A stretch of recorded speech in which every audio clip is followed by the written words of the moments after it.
আমাদের আজকের বিতর্কের বিষয় হচ্ছে জন আধিক্য বাংলাদেশের উন্নয়নের প্রধানতম অন্তরায়।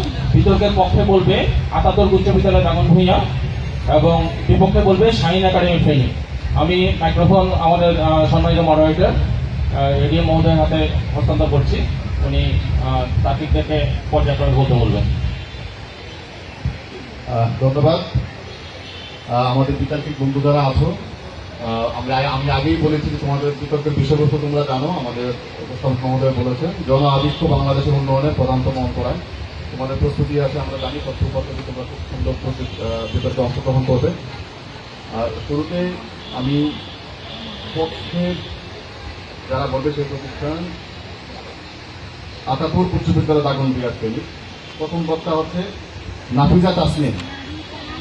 নাজিফা তাসনিম ও কামাল আতাতুর্ক উচ্চ বিদ্যালয়ে 10ম শ্রেণীতে পড়ে, বিজ্ঞান বিভাগে। ও রোল 5। তোমার সময় 5 মিনিট। জানো কোন বিষয়ে কিভাবে বলতে হবে, উচ্চারণ বাচনভঙ্গি আমরা খেয়াল রাখবো। তারপরে যুক্তি খণ্ডনের জন্য তুমি সময় পাবে। তো তুমি তোমার বক্তব্য শুরু করতে পারো। 4 মিনিট পরে ওয়ার্নিং বেল বাজবে, 5 মিনিটে ফাইনাল বেল বাজবে। 5 মিনিটের ফাইনাল বেল যখন বাজবে তখন তোমাকে অবশ্যই বক্তব্য থামাতে হবে। ধন্যবাদ।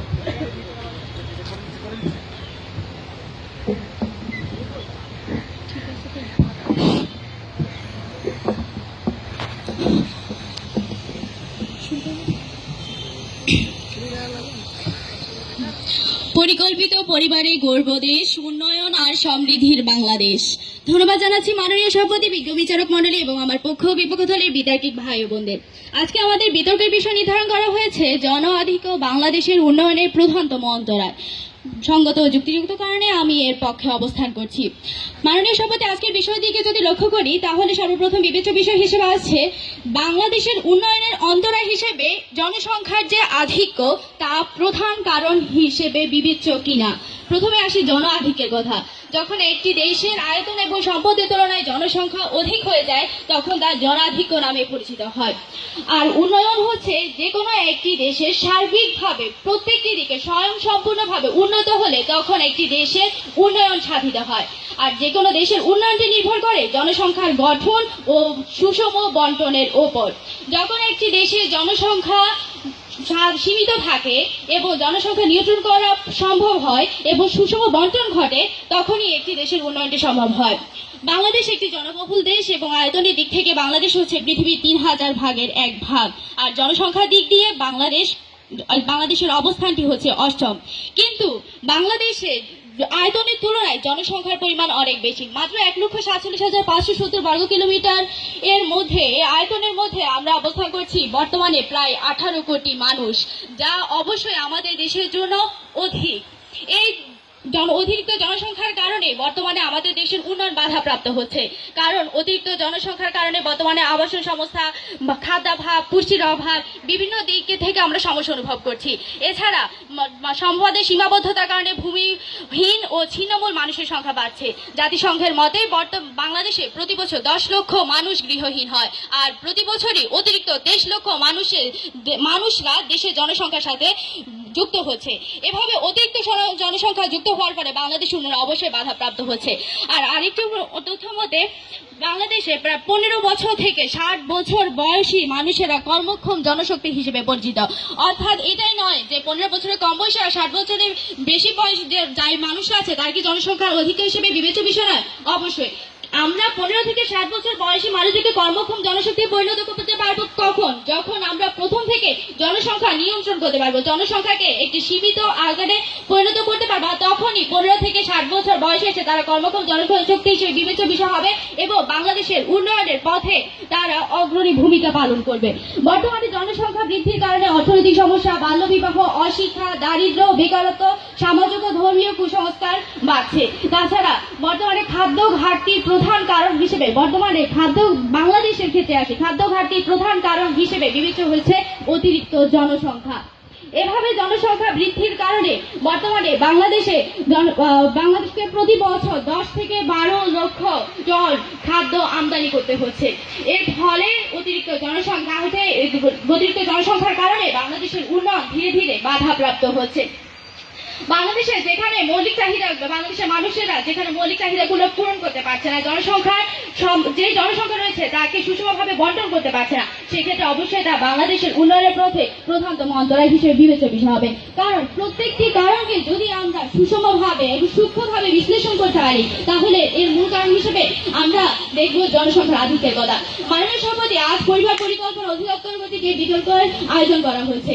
এ কেন আয়োজন করা হয়েছে? তার একটি লক্ষ্য হচ্ছে জনসচেতনতা করা, জনসচেতনতা বৃদ্ধি করা। আর জনসচেতনতা কেন বৃদ্ধি করতে হবে? জনসংখ্যা নিয়ন্ত্রণ করতে হবে। আর জনসংখ্যা কেন নিয়ন্ত্রণ করতে হবে তা যদি বলতে চাই, তাহলে বলতে হবে একটি কারণ, জনসংখ্যার আধিক্যের কারণে জনসংখ্যা যাদের নিয়ন্ত্রণ করা যায় তার কারণে প্রচার মাধ্যম হিসেবে এই বিতর্ক অনুষ্ঠানে এই মেলার আয়োজন করা হয়েছে।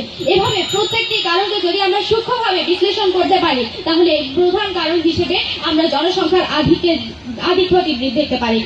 অর্থাৎ যেখানে আমরা জনসংখ্যার আধিক্যকে প্রধান কারণ হিসেবে বিবেচনা আনছি, সেখানে যদি আমরা অন্য কোনো কারণকে প্রধান কারণ হিসেবে আনি, তাহলে বলতে হবে সেক্ষেত্রে আমরা একটি শিকড়বিহীন গাছের কথাই পরিকল্পনা করব, যা প্রকৃতপক্ষে অবশ্যই অসম্ভব। এভাবে জনসংখ্যার আধিক্য আমাদের বাংলাদেশকে উন্নয়নশীল দেশে পরিণত হওয়া সত্ত্বেও তা উন্নতির পথে অগ্রযাত্রার ক্ষেত্রে অবশ্যই বাধাপ্রাপ্ত করছে। বাংলাদেশের উন্নয়নকে অবশ্যই বাধাপ্রাপ্ত হয়েছে। অবশেষে একটি কথা বলতে চাই, আমরা শিকড়বিহীন গাছের কথা বিবেচনা করবো না, আমরা শিকড় সহ শাখা পোষা একটি গাছের কথা বিবেচনা করব। আমরা বিবেচনা করবো আমাদের দেশের উন্নয়নের প্রধানতম কারণ কি। এই উন্নয়নের প্রধানতম কারণ হিসেবে আমরা পাচ্ছি জনসংখ্যা আধিক্য। অর্থাৎ আজকে এখন এই মুহূর্তে এই মঞ্চে দাঁড়িয়ে অবশ্যই মাননীয় সভাপতি আমাদের সকলকে এই কথাই বলতে হবে যে জন আধিক্য আমাদের বাংলাদেশের উন্নয়নের প্রধানতম অন্তরায় হিসেবে বিবেচনা। ধন্যবাদ মাননীয় সভাপতি, ধন্যবাদ সবাইকে। সঙ্গে বিতর্কে অংশগ্রহণের সুযোগ দেওয়ার জন্য বিজ্ঞ বিচার মন্ডলী সুপ্রিয় উপস্থিত সবাইকে শুভেচ্ছা জানিয়ে আজ আমার বক্তব্য শুরু করছি। আজকে আমাদের বিতর্কের বিষয় নির্ধারণ করা হয়েছে জন আধিক্যই বাংলাদেশের উন্নয়নের প্রধানতম অন্তরায়। যুক্তিসঙ্গত কারণে আমি এর বিপক্ষে অবস্থান করছি। আমাদের বিতর্ক বিষয়টিতে দুটি অংশ আছে। প্রথম অংশ হলো জন আধিক্য এবং দ্বিতীয় অংশ হলো উন্নয়নের প্রধান বাধা। আমার প্রতিপক্ষ বন্ধুরা আজকে প্রস্তাবনার পক্ষে অবস্থান করে বলতে যাচ্ছেন যে জন আধিক্য তথা অধিক জনসংখ্যা বাংলাদেশের উন্নয়নের প্রধান বাধা। অধিক জনসংখ্যা কখনোই উন্নয়নের প্রধান বাধা হতে পারে না, বরং হতে পারে উন্নয়নের সহায়ক। আর বাস্তবে আমরা তাই দেখছি। আর আজ আমি এই সত্যটি প্রমাণ করার চেষ্টা করব। আমাদের দেশ দিন দিন উন্নতির পথে এগিয়ে যাচ্ছে। আমরা অনুন্নত দেশ থেকে উন্নতির দেশে উন্নীত হচ্ছি, অথচ আমাদের জনসংখ্যা বেড়ে চলেছে। এরপরে কি আমার প্রতিপক্ষ বন্ধুরা বলবেন উন্নয়নের পথে জনসংখ্যার প্রধান বাধাই হতো, তবে কি আমাদের উন্নয়নশীল দেশে উন্নতি হতে পারতাম?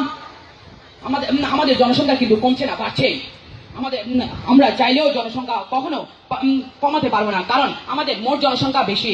জনসংখ্যা বৃদ্ধির হার হয়তো কমানো যাবে, কিন্তু মোট জনসংখ্যা কখনো কমানো আদৌ সম্ভব নয়। 1991 সালে বাংলাদেশের জনসংখ্যা বৃদ্ধির হার ছিল 2.61% এবং মোট জনসংখ্যা ছিল 11,15,00,000। এরপরে এই হার 2001 সালে কমে 1.55% হলেও মোট জনসংখ্যা বেড়ে গিয়ে দাঁড়িয়েছে 13,15,00,000। তাহলে দেখা যাচ্ছে জনসংখ্যা বৃদ্ধির হার কমলেও মোট জনসংখ্যা তো বেড়ে চলেছে। বন্ধুরা ভুল বুঝবেন না, আমরা বলতে চাচ্ছি না জনসংখ্যা বাড়াতে হবে, জনসংখ্যা বৃদ্ধির হার বাড়ুক, এটা আমরাও চাই না। কিন্তু আমরা তো মানুষের জন্মকে বন্ধ করে দিতে পারি না। বুঝতে চেষ্টা করুন, জন্মহার আর জন আধিক্য এক বিষয় নয়। প্রতি বছর যদি একটি করে সন্তান নেই, তবে প্রতি পরিবারে প্রতি বছর যদি একটি করে সন্তান নেই, তাহলে আমাদের জনসংখ্যা স্বাভাবিক গতিতে বেড়ে চলবে। তো এই বর্ধিত জনসংখ্যাকে আমরা কি করব? আমরা কি এদেরকে দেশ থেকে বিতাড়িত করে দিতে পারবো? না, পারবো না। আমরা জনসংখ্যাকে উন্নয়নের বাধা মনে করে বসে থাকবো না, কখনোই না।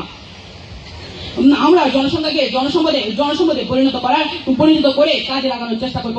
আমরা চাইলেও জনসংখ্যা বৃদ্ধি রোধ করতে পারবো না। পরিবার পরিকল্পনার মাধ্যমে জনসংখ্যার বৃদ্ধির হার কমানো যেতে পারে। আজকে আমাদের বিতর্ক বিষয় এই নয় যে জনসংখ্যা বৃদ্ধির অধিক হার উন্নয়নের প্রধান অন্তরায়, বরং আমাদের আজকে বিতর্ক বিষয় এই যে অধিক জনসংখ্যাই বাংলাদেশের উন্নয়নের প্রধান বাধা।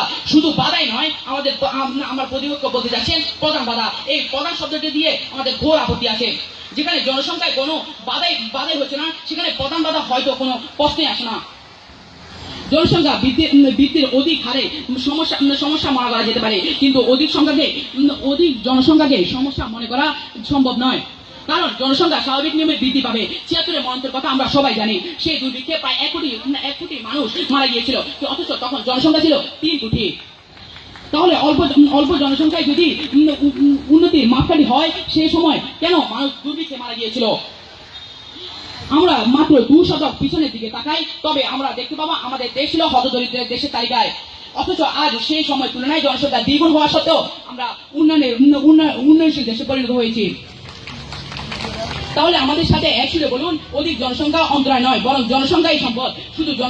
শুধু প্রয়োজন জনসংখ্যাকে জনশক্তিতে পরিণত করার। আর তা আমরা পেরেছি। জনশক্তি, মেধা ও শ্রমকে কাজে লাগিয়ে সহজে একটি দেশ উন্নত করা সম্ভব। কারিগরি জ্ঞান, শিক্ষা বিস্তার, সম্পদের সুষম বন্টন, সুষ্ঠু পরিকল্পনা ও সঠিক নির্দেশনার মাধ্যমে আমরা জনবহুল জাতি ও উন্নতি করতে পারি।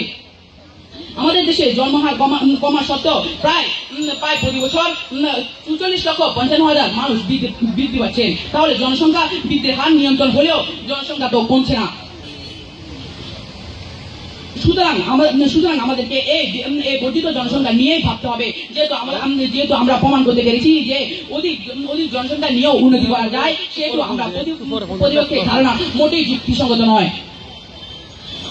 আমরা কম জনসংখ্যাকে উন্নতির নিয়ামক মনে করি না, আবার অধিক জনসংখ্যাকে উন্নতির পথে অন্তরায় ও মনে করি না। এই একটি দেশের উন্নতির পথে প্রধান বাধা দুর্নীতি, সম্পদের অসম বন্টন, শিক্ষার অনগ্রসরতা, প্রাকৃতিক সম্পদের অপর্যাপ্ততা ও সুষ্ঠু অর্থনৈতিক পরিকল্পনার অভাব।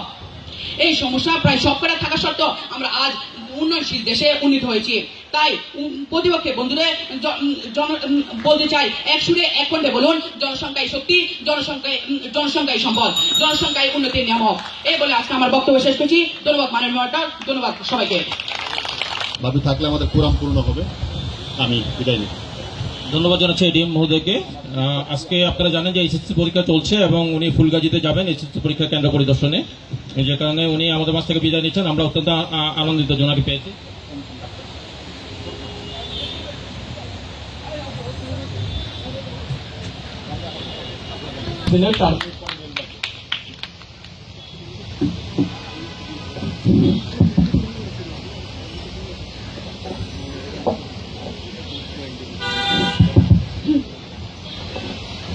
পরিবার পরিকল্পনা 2018 উপলক্ষে আয়োজিত এই বিতর্ক সভায় উপস্থিত মাননীয় মডারেটর, বিজ্ঞ বিচারক মন্ডলী এবং পক্ষ বিপক্ষে ভাই বোনেরা, মঞ্চে উপবিষ্ট সম্মানিত দর্শক মন্ডলী, সবাইকে আমার সালাম জানাই, আসসালামু আলাইকুম। আজকে আমাদের বিতর্কের বিষয় নির্ধারণ করা হয়েছে জন আধিক্য বাংলাদেশের উন্নয়নের প্রধানতম আন্দোলন। অত্যন্ত দুঃখের সাথে বলতে হয়, আমাদের প্রতিপক্ষ দলের প্রথম বক্তা বিষয়টি বুঝতে পারছেন না। তিনি বলছেন বারবার যে জনসংখ্যা কোনো অন্তরায় নয়। তাহলে বিবিসির হিসাব মতে বাংলাদেশে বর্তমানে এত শিক্ষার হার বাড়ার পরও 4,80,82,000 মানুষ কেন বেকার থাকে? কেন? বিশ্ব ব্যাংকের লিড ইকোনমিক্স বলেছেন যে এর অন্যতম কারণ হচ্ছে বাংলাদেশে তার পরিবেশই নাই, চাকরি দিবে কোত্থেকে? এছাড়া তিনি বলেছিলেন যে প্রাকৃতিক সম্পদের অপর্যাপ্ততা। এই ক্ষেত্রে বলতে হয় যে এই প্রাকৃতিক সম্পদ অপর্যাপ্ত কেন? কারণ অতিরিক্ত জনসংখ্যার চাহিদা মেটানোর জন্য প্রাকৃতিক সম্পদ ধ্বংস করা হচ্ছে। বর্তমানে একটি তথ্য উঠে এসেছে যে বর্তমানে বাংলাদেশে প্রতি বছর 3 লক্ষ লোকের অতিরিক্ত বাসস্থানের প্রয়োজন হচ্ছে।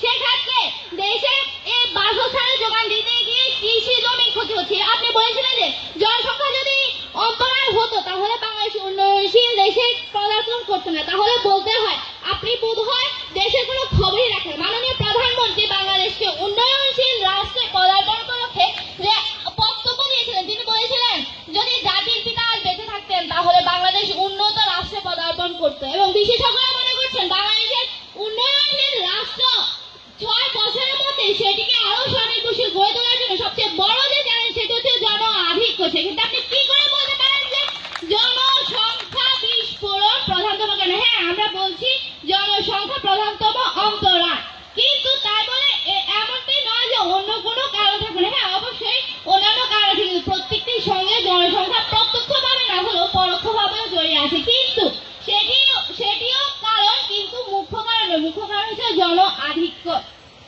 এছাড়া বলতে হয় জন আধিক্যকে আপনি বোধহয় সেই ব্যাপারটি বুঝতে পারছেন। আপনি বারবার বলে যাচ্ছেন জনসংখ্যা যদি জনবিস্ফোরণ যদি কোনো নিয়ামক হতো তাহলে বাংলাদেশ উন্নয়নশীল রাষ্ট্র পদার্পণ করতে পারতো না। যদি জন আধিক্য এর পিছনে অন্তরায় না হতো তাহলে আজকের এই পরিবার পরিকল্পনা মেলার আয়োজনই করা হতো না বিজ্ঞ প্রতিপক্ষ। এছাড়া তিনি বিষয়টি কি বুঝিয়ে যেতে চাইছেন সেটিও আমাদের কাছে বোধগম্য নয়। যদি আপনি বলছিলেন দূষণ কি, সেটিকে একটু ভালোভাবে বুঝিয়ে বলবেন বিজ্ঞ প্রতিপক্ষ। এছাড়া আপনি বলছিলেন জন আধিক্য কোনো অন্তরায় নয়, তাহলে বলতে হয় এই যে জনাধিক্যের কারণে এত সমস্যা হচ্ছে, এছাড়া ঢাকার পরিবেশ দূষণ হচ্ছে। একই তথ্য মধ্যে উঠে এসেছিল বিশ্ব ব্যাংকে যে বর্তমানে এই জনসংখ্যা বৃদ্ধির কারণে যে যানজট বাড়ছে, যানজটের ফলে শুধু এই যানজটের ফলে জিডিপির পরিমাণ 1% কমে যাচ্ছে। অর্থাৎ এক্ষেত্রে কি দেশের অর্থনৈতিক উন্নয়নের ক্ষতি হচ্ছে না। এছাড়া আমাদের প্রথম বক্তা বলে গিয়েছিলেন যে বিদেশ থেকে খাদ্য আমদানি করতে হয় অতিরিক্ত জনসংখ্যার খাদ্য চাহিদা মেটানোর জন্য। যদি সেই খাদ্য আমদানির টাকা দেশে অর্থনৈতিক কাজে লাগানো হতো তাহলে কি সেটি দেশের উন্নয়ন হতো না? অতিরিক্ত জনসংখ্যার চাহিদা মেটাতে গিয়েই সেটি অর্থনৈতিক প্রবৃদ্ধি কিংবা দেশের অন্যান্য উন্নয়ন কাজে না লাগিয়ে তাদের চাহিদা পূরণে লাগাতে হচ্ছে। সেক্ষেত্রে বলা যায় না তারা এখানে ভূমিকা পালন করছে। এছাড়া আপনি বারবার বলছেন যে জনসংখ্যা কোনো নিয়ামক না, জনসংখ্যা কোনো নিয়ামক না। তাহলে আপনাকে বলতে হয় যে এই জনসংখ্যার কারণেই বারবার পরিবেশ দূষিত হচ্ছে, এরপর বিভিন্ন ধরনের দূষণের ফলে বিভিন্ন সচেতনতামূলক কার্যক্রম হচ্ছে। যদি জনসংখ্যা কোনো নিয়ামকই না হতো তাহলে এগুলো সচেতনতার কোনো প্রয়োজন ছিল না। আর আপনি তুলে ধরেছেন 76-এর মনন্তর, 76-এর মনন্তর আর সে বাংলাদেশ আর পরাধীন নয় বরং স্বাধীন একটি রাষ্ট্র, সেই দিক দিয়ে ভাবুন বিজ্ঞ প্রতিপক্ষ। এছাড়া প্রতি বছর দেশে 23 লক্ষ জনসংখ্যা অতিরিক্ত যোগ হচ্ছে, আর তাদের এই চাহিদা মেটাতে গিয়ে যে হুমকির মুখে পড়ছে সেক্ষেত্রে দেশ আজ নাজেহাল। খুবই দুঃখ নিয়ে বলতে হয় যে খুব অতীতে বলা হতো যে ছেলে হোক বা মেয়ে দুইটি যথেষ্ট, কিন্তু বেশ কিছুদিন আগে বলা হচ্ছে যে ছেলে হোক বা মেয়ে হোক এই দুইটির সাথে দুইটির বেশি নয়, একটি হলে ভালো। সেদিন আর বেশি দূরে নয় যেদিন বলা হবে একটির বেশি নয়, না থাকলে ভালো হয়। ধন্যবাদ সবাইকে, ধন্যবাদ। জান্নাতুল নাইমকে। এই পর্যায়ে আমরা বিপক্ষ দল শাহিন একাডেমি দ্বিতীয় বক্তা আয়মানুল ইসলাম ভূঁইয়া তার বক্তব্য শুনব।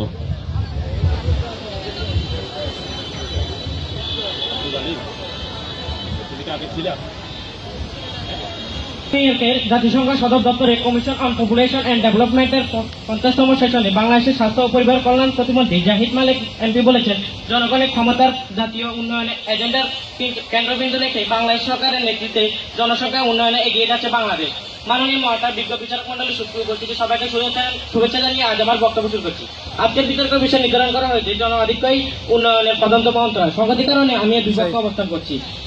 জনসংখ্যা বিষয়ক বিভিন্ন উন্নয়ন কর্মকাণ্ডের সফল বাস্তবায়নে বাংলাদেশ সরকারের দৃঢ়দৃষ্টি সম্পন্ন নেতৃত্বের কথা উল্লেখ করে প্রতিমন্ত্রী বলেন, international conference on population and ডেভেলপমেন্টের বিভিন্ন কর্মসূচি বাস্তবায়নে বাংলাদেশ উল্লেখযোগ্য অগ্রগতি অর্জন করছে। বাংলাদেশ 2021 সালের মধ্যে মধ্য আয়ের দেশ এবং 2041 সালের মধ্যে শিল্প উন্নত দেশে পরিণত প্রত্যাশা করে। মাননীয় মরাঠা বিগত বছরগুলোতে আমরা ধারাবাহিকভাবে 6 ভাগের উপর অর্থনৈতিক প্রবৃদ্ধি ধরে রেখেছি, কিন্তু এই আয় বর্তমানে 7% এছাড়া আমরা দারিদ্র্যের হার 21% আনতে পেরেছি। বাংলাদেশের জনসংখ্যার একটি বড় অংশ অর্থাৎ প্রায় 10 কোটি মানুষের বয়স 15 থেকে 59 বছরের মধ্যে, যারা অধিকাংশ কর্মক্ষম। আগামী 2030 সালে যোগ হবে আরো প্রায় 5 কোটি। বাংলাদেশে আমাদের এই বিশাল কর্মক্ষম মানব সম্পদের যদি পরিকল্পনা সঠিক মাফিক ব্যবহার করা হয়, তবে আমরা জনসংখ্যাকে অভিশাপ না বলে আশীর্বাদ করতে পারি। জনসংখ্যার দিক থেকে আমাদের একটি বিশেষ সুবিধার দিক হচ্ছে এই দেশের সমসাংস্কৃতিক বন্ধনে আবদ্ধ শতকরা প্রায় 98% মানুষ বাংলায় কথা বলে। আঞ্চলিক ভিন্নতা কিংবা ধর্মাত্মিক অসুস্থতা জাতীয় পর্যায়ে আমাদের মাঝে সৃষ্টি করেনি কোনো অনতিক্রম জটিলতা। মুক্তিযুদ্ধের সমানভাবে ত্যাগ, শিকার এবং বিজয়ের আনন্দে সমান অংশীদার আমাদের গড়ে তুলছে এই অন্যান্য ঐক্যবদ্ধ জাতি। আমাদের জাতিগত এই ঐক্য অর্থনীতির উন্নয়নের জন্য অত্যন্ত কার্যকর একটি নিয়ামক। অতিরিক্ত জনসংখ্যা যদি বাংলাদেশের উন্নতির প্রধান অন্তরায় হতো, তবে 2021 সালের মধ্যে প্রযুক্তি উৎকর্ষ সাধনের মাধ্যমে বাংলাদেশ ডিজিটাল রাষ্ট্রে পরিণত হবে এবং এই সম্ভাবনা দেখা দিত না। মাননীয় মহারাষ্ট্র বাংলাদেশের জনসংখ্যার ক্ষেত্রে যে সোনালী অধ্যায়ে যে পা দিয়েছে তা যে কোনো জাতির জন্য এবং কাঙ্ক্ষিত দেশের জনসংখ্যা 65% উপার্জন কম এবং 15 থেকে 60 বছর বয়সী ভোক্তার চেয়ে উৎপাদক শ্রেণীর সংখ্যাধিক্য একটি জাতিকে এগিয়ে যাওয়ার ক্ষেত্রে সহায়তা করে। 2051 সালের মধ্যে বাংলাদেশের জনসংখ্যা 20 কোটির ঊর্ধ্বে হলেও বাংলাদেশের সরকার 2051 সালের মধ্যে বাংলাদেশকে উন্নত দেশে পরিণত করতে অঙ্গীকারবদ্ধ। জনসংখ্যার এই সুবিধাকে কাজে লাগাতে পারলে যে লক্ষ্য পূরণ করে সম্ভব হয়। এই জন্য উপার্জন তরুণ জনগোষ্ঠীকে ভালো উপার্জনকারীকে পরিণত করা সরকারের লক্ষ্য বলে বিবেচিত হওয়া উচিত। এই উদ্দেশ্য সব পরিকল্পনা সাজাতে হবে। এর জন্য আমাদের শিক্ষা ব্যবস্থা ঢেলে সাজাতে হবে। আমাদের উচিত বিশ্ববিদ্যালয় সহ সকল শিক্ষা প্রতিষ্ঠানে যুগোপযোগী শিক্ষা ব্যবস্থার মাধ্যমে শিক্ষিত এবং দক্ষ জনবল তৈরি করা। দেশের অর্থনৈতিক উন্নয়ন এবং মানব সম্পদের সর্বোচ্চ ব্যবহার নিশ্চিতের জন্য প্রয়োজন পর্যাপ্ত পরিমাণে শিল্প কারখানা স্থাপন, বিশেষত বাড়ির শিল্প কারখানা স্থাপন করতে হবে। কেননা একটি বাড়ির শিল্প কারখানা কেন্দ্র করে শত শত ছোট এবং মাঝারি শিল্প কারখানা গড়ে তোলা সম্ভব নয়। এতে করে শিক্ষিত দক্ষ এবং জনবলের কাজের ক্ষেত্রে বহুগুণ বৃদ্ধি পাবে।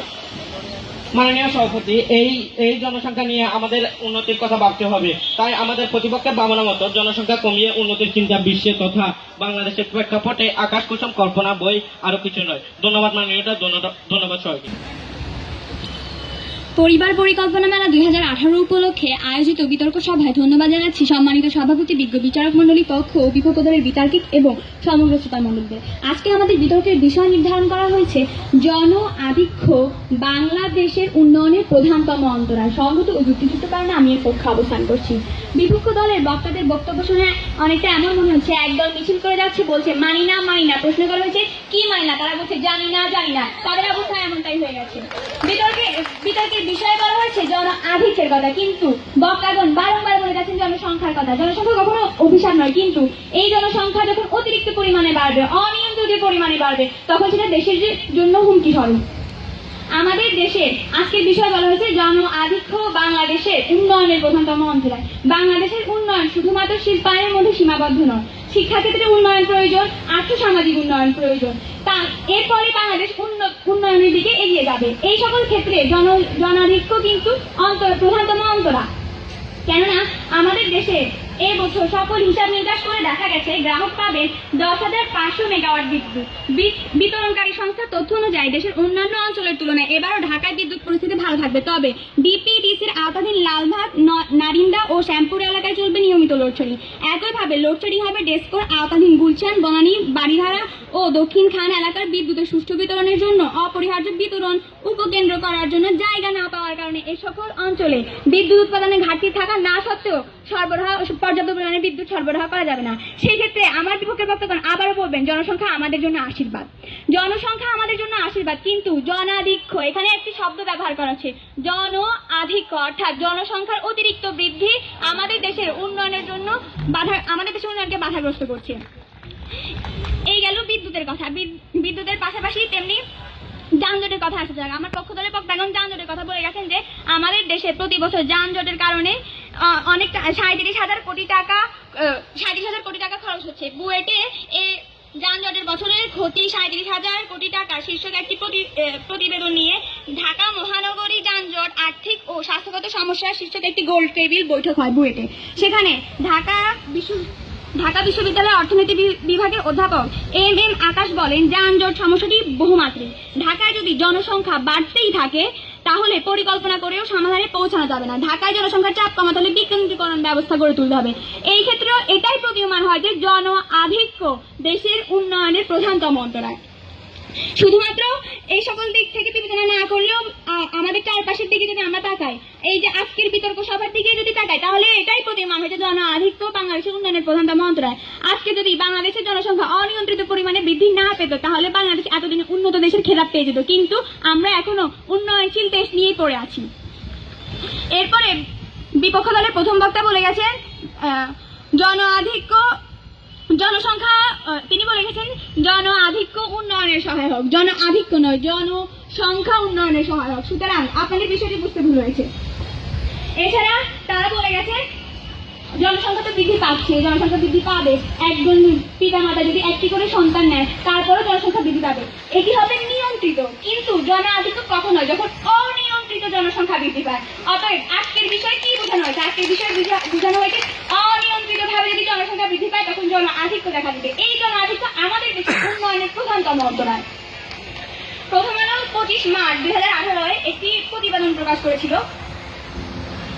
প্রথম আলো 8 মার্চ 2018 একটি প্রতিবেদন প্রকাশ করেছিল, যেখানে নারী ও শিশুরা বিচার পায় না শীর্ষক প্রতিবেদনে বলা হয়েছে ঢাকা জেলার 5টি ট্রাইব্যুনালে 15 বছরে জমা পড়েছে 7,864টি মামলা। এই মামলাগুলোকে যদি আমরা 100% ধরি, তার মধ্যে মাত্র 3% সাজা পেয়েছে, বাকি 97% কোনো সাজাই পায়নি। এই থেকে কি পরিমাণ হচ্ছে? আমাদের আইন ব্যবস্থাও আজকে দুর্বল হয়ে গেছে। কেন? জন আধিক্যের কারণে। আর বিপক্ষের বক্তাগণ দুর্নীতির কথা বলে গেছেন, অন্যান্য বিষয়গুলোর কথা তুলে ধরে গেছেন। এই যে দুর্নীতি হচ্ছে, প্রাকৃতিক সম্পদের অপর্যাপ্ততা দেখা যাচ্ছে, সেগুলো কেন হচ্ছে? জন আধিক্যের কারণে হচ্ছে। যেই বিষয়ে তুলে ধরো না কেন ঘুরে ফিরে সেই জন আধিক্যের দিকেই আসছে। সুতরাং এটাই আমি আবারও বলতে চাই, জন আধিক্য বাংলাদেশের উন্নয়নের প্রধানতম অন্তরায়। এছাড়া প্রশাসনিক কাঠামোর দিকেও যদি তাকায় তাহলে দেখা যাচ্ছে জন আধিক্যই ক্ষতিগ্রস্ত করছে আমাদের প্রশাসনিক কাঠামোকে।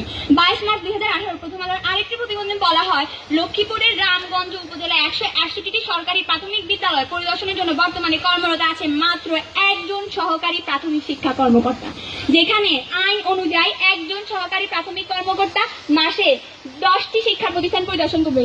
অথচ এই সহকারী কর্মকর্তার থেকে যখন ইন্টারভিউ নেওয়া হচ্ছিল তখন তিনি বলেছিলেন 2.5 মাসে তিনি 30টি স্কুল পরিদর্শন করেছেন। সুতরাং বুঝেন আমাদের শিক্ষার প্রশাসনিক অবস্থা কোথায় গিয়ে পৌঁছেছে। সুতরাং আমি আবারও বলতে চাই, জন আধিক্য বাংলাদেশের উন্নয়নের প্রধানতম অন্তরায়। ধন্যবাদ সবাইকে। বিপক্ষ দলের বন্ধুদের একটু বক্তৃতা খণ্ডন করতে চাই। বিপক্ষ বন্ধুরা বেকারত্বের কথা বলেছেন, তাদের জ্ঞাতার্থে এই বেকারত্ব কিন্তু বিগত মার্কিন যুক্তরাষ্ট্রের নির্বাচন প্রাককালে যখন সারা বিশ্বে অর্থনৈতিক মন্দা, তখন যুক্তরাষ্ট্রের মতো একটি শক্তিধর রাষ্ট্রও কিন্তু এরকম বেকার সমস্যাকে চিহ্নিত করেছিল। কিন্তু তাই বলে কি তারা এখন এই সমস্যা ভুগছে? না, তারা এই প্রতিকূলতা কাটিয়ে উঠতে সক্ষম হয়েছে। মাননীয় প্রধানমন্ত্রী ও সংসদ নেত্রী শেখ হাসিনা জাতীয় সংসদে বলেছেন, বাংলাদেশের বৃহৎ জনগোষ্ঠীকে আমি শক্তি মনে করি। অর্থাৎ জনসংখ্যা হলো শক্তি। এই শক্তি কি কখনো বোঝা হতে পারে? এই শক্তি জনসংখ্যা বেশি, কিন্তু এই জনসংখ্যা রয়েছে অপার সম্ভাবনা, যার প্রমাণ ইতিমধ্যে বাংলার মানুষ পেয়েছে। জনবহুল দেশের সস্তা শ্রমের দরুন বাংলার তৈরি পোশাক রপ্তানিতে একক দেশ হিসেবে প্রথম। মাননীয় মডারেটর, বিচারক মন্ডলী এবং উপস্থিত সুধী সবাইকে জানাই সাদর সম্ভাষণ। আজকের বিতর্কের বিষয় জন আধিক্য বাংলাদেশের উন্নয়নের প্রধান অন্তরায়। যুক্তিসঙ্গত কারণে প্রস্তাবনার বিপক্ষে অবস্থান করছি। বাংলাদেশের সমস্যা ও সীমাবদ্ধতা যতটুকু আছে তার চেয়ে বেশি আছে সম্ভাবনা, যা এই দেশকে উন্নয়ন ও অগ্রগতি পথে এগিয়ে নিয়ে যেতে পারে। এর জন্য চাই বৈশ্বিক ভাবনার সাথে সামঞ্জস্য রেখে সময় উপযোগী সুদূর প্রসারী সঠিক পরিকল্পনা এবং তার যথার্থ বাস্তবায়ন। বাংলাদেশ তৃতীয় বিশ্বের একটি উন্নয়নশীল দেশ। স্বাধীনতার পর ধ্বংসস্তূপ থেকে দেশটি পথ চলা শুরু হয়েছিল, ছিল না কোনো অবকাঠামো, ছিল না কোনো প্রতিষ্ঠানও। বাংলাদেশ এগিয়ে যেতে স্বাধীনতার পর থেকে অজস্র বাধা বিপত্তি পেরিয়ে বাংলাদেশকে এগিয়ে যেতে হয়েছে। একসময় দুর্ভিক্ষে জর্জরিত দেশ হিসেবে বাংলাদেশের পরিচয় ছিল, যা এখন ইতিহাস মাত্র। স্বাধীনতার পর থেকে বিগত সময় বাংলাদেশের অগ্রগতি আশাব্যঞ্জক। সভাপতি, বাংলাদেশের তরুণ জনগোষ্ঠীর মোট জনসংখ্যা 2/3 কিন্তু তরুণ। আগামী 25 থেকে 30 বছর তরুণরাই জনশক্তির বড় অংশ হিসেবে উৎপাদনশীলতার ভূমিকা পালন করবে। জনসংখ্যা ও উন্নয়ন বিশেষজ্ঞদের মতে চীন ও জাপান, দক্ষিণ কোরিয়া তরুণ জনগোষ্ঠীর উপর ভর করে উন্নয়নের ক্ষেত্রে দ্রুত এগিয়ে যেতে সক্ষম হয়েছে। যে তরুণ গোষ্ঠী কিনা আমাদের দেশের মোট জনসংখ্যা 2/3 রয়েছে। তাদের মতো কোন দেশের জনসংখ্যার মধ্যে তরুণদের সংখ্যাধিক্য একটি জাতির উন্নয়নের সম্ভাবনা হিসেবে দেখা হয়। মাননীয় মডারেটর, আমাদের দেশে কিন্তু তরুণদের সংখ্যাধিক্য রয়েছে, যাতে এই দিনের ধারণা করা হয় বাংলাদেশ উন্নয়নের সম্ভাবনা রয়েছে। তাই একে কাজে লাগিয়ে আমরা দ্রুত এগিয়ে যেতে সক্ষম হব। মাননীয় মডারেটর, 1996 থেকে 97 সালে বাংলাদেশের স্বাস্থ্য অধিদপ্তর গর্ভনিরোধ থেকে প্রাপ্যতা ও গর্ভধারণ হার সম্পর্কে যে তথ্য দিয়েছেন তার ভিত্তিতে প্রণীত অভিক্ষেপ থেকে ধারণা করা হয়েছে জনসংখ্যা 2021 সালে 185.2 মিলিয়ন এবং 2051 সালে 243.9 মিলিয়নে গিয়ে দাঁড়াবে। 2001 সালে 60 বছর অতিরিক্ত মানুষের সংখ্যা 7.22 মিলিয়ন।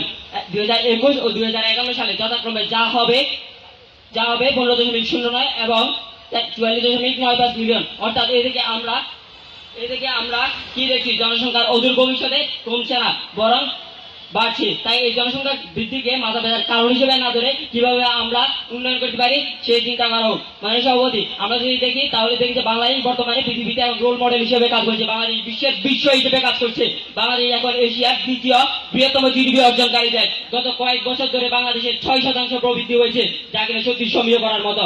সামাজিক সূচকে বাংলাদেশের অগ্রগতি যে ভারতের চেয়েও ভালো, তার নোবেল বিজয়ী বাঙালি অর্থনীতিবিদ অমর্ত্য সেন একাধিকবার লিখেছেন, বাংলাদেশ এখন আর তলাবিহীন ঝুড়ি নয়, বরং অনেক দেশের জন্য অনুকরণীয় একটি দেশ। মাননীয় সভাপতি, সে ব্যাপারে ওয়াল স্ট্রিট জার্নালিস্ট সাংবাদিক সদানন্দ ধূম গত 2 বছর ধরেও তিনি অনেকবার বলেছেন। অর্থনীতিবিদ এবং গবেষকদের মতামত নিয়ে লন্ডনের দৈনিক পত্রিকা দ্য গার্ডিয়ান দেখেন, বাংলাদেশের 2050 সালে পশ্চিমা বিশ্বকে ছাড়িয়ে যাবে। বিশ্ব ব্যাংকের মতে 2021 সালের মধ্যে বাংলাদেশের পক্ষে মধ্য আয়ের দেশে উত্তরণ সম্ভব। স্বপ্নের বাংলাদেশ নিয়ে সর্বশেষ পূর্বাভাস দিয়েছে মার্কিন যুক্তরাষ্ট্র, তাও আবার কোনো গবেষণা প্রতিষ্ঠান নয়, মার্কিন যুক্তরাষ্ট্রের সরকার নিজেই। মাননীয় সভাপতি, 1974 সালে মালয়েশিয়ার মাথাপিছু আয় যখন $700, তখন দক্ষিণ কোরিয়ার $480, চীনের $160, তখন বাংলাদেশ ছিল মাত্র $100। 2012 সালে দক্ষিণ কোরিয়ার মাথাপিছু আয় বেড়ে দাঁড়ায় $22,670 মিলিয়ন এবং চীনের মাথাপিছু আয় বেড়ে দাঁড়ায় $5,770, যখন বাংলাদেশের মাথাপিছু আয় বেড়ে দাঁড়ায় $840। ব্রিটেনের মাথাপিছু আয় দ্বিগুণ করতে লেগেছিল 155 দেশ। 155 বছর। মাননীয় সভাপতি, যেসব দেশের জনসংখ্যা কম তাদের অনেক সময় লাগলেও এই দেশগুলো দ্বিগুণ করতে যত সময় লেগেছে তার চেয়ে অনেক কম সময় লেগেছে ভারত ও চীনের মতো জনসংখ্যা বহুল দেশে। মাননীয় সভাপতি, প্রতিমন্ত্রী ও তার বক্তব্য বলেন, মাননীয় ক্ষমতায়ন, লিঙ্গ সমতা, নারী শিক্ষা, যুব উন্নয়ন, কর্মসংস্থান সৃষ্টি, সামাজিক নিরাপত্তা ও বয়স্কদের কল্যাণ এবং বাল্যবিবাহ ও অপুষ্টি রোধে বর্তমান সরকার যে সকল উন্নয়নের পদক্ষেপ নিতে বাস্তবায়ন করেছে। সরকার শিক্ষা খাতে জাতীয় বাজেটের সর্বোচ্চ 17% বরাদ্দ করেছে। এর মাধ্যমে পর্যন্ত সকলের জন্য বিনামূল্যে শিক্ষা নিশ্চিত করছে এবং প্রাথমিক পর্যায়ে শতকরা ভর্তি নিশ্চিত করছে। মাননীয় সভাপতি, আমাদের দেশে যদিও জনসংখ্যা বেড়ে যায়, অতিরিক্ত জনসংখ্যা যদি সমস্যা হয় তবে